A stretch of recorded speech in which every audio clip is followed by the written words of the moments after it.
नमस्कार मित्रांनो, आज आनंदाची गोष्ट अशी आहे की आज जवळपास 7 वर्षांच्या सानिध्यामध्ये आयुर्वेदाचार्य महंत गुरुवर्य नारायणानंदजी सरस्वती महाराजांचं सानिध्य मला लाभलं.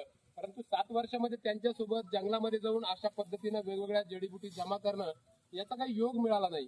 परंतु आज आम्ही कोकण प्रांतामध्ये अतिशय खालच्या भागामध्ये जवळपास जिथं गोवा कनेक्ट होतो अशा ठिकाणी आम्ही आलेलो आहोत. आणि आज आमची गुरुमाऊली गुरुवर्य आयुर्वेदाचार्य महंत नारायणानंदजी सरस्वती महाराज यांच्यासोबत या ठिकाणी आमचा काही चमू अभ्यासासाठी इकडे आला.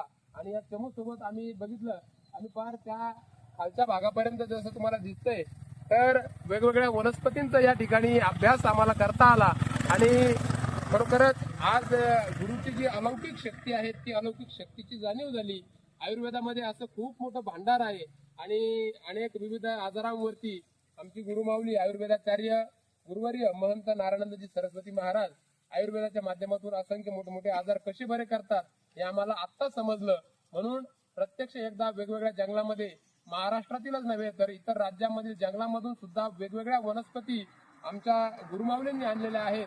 म्हणूनच आयुर्वेदाचा हा गाढा अभ्यास खरोखरच हा अनमोल ठेवा असणार आहे. कलियुगातील अनेक आजारांवरती आणि विविध वनस्पतीचा आम्ही अभ्यास केला.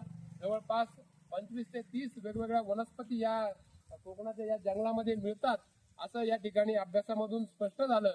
आणि या सर्व वनस्पती आपल्या आयुर्वेदाच्या सांगण्यानुसार आरोग्यासाठी अत्यंत महत्वाच्या आहेत. मित्रांनो, आयुर्वेदामध्ये तुम्हाला कुठली महत्वाची वनस्पतीची माहिती आहे आपल्या व्हिडिओच्या कमेंट बॉक्समध्ये कळवायला विसरू नका. सोबतच जे काही जुने जटिल आजार समस्या आहेत त्या आजारांवरती उपचार करण्यासाठी एक वेळेला श्री क्षेत्र शिवनाधाम धारणखेडा आश्रम लामणगाव तालुका कन्नड छत्रपती संभाजीनगर जिल्हा या ठिकाणी आपण अवश्य भेट द्या.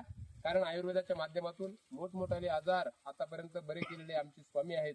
तर आपल्याला हा व्हिडिओ कसा वाटला कमेंट बॉक्स मध्ये नक्की कळवा. नमो आदेश.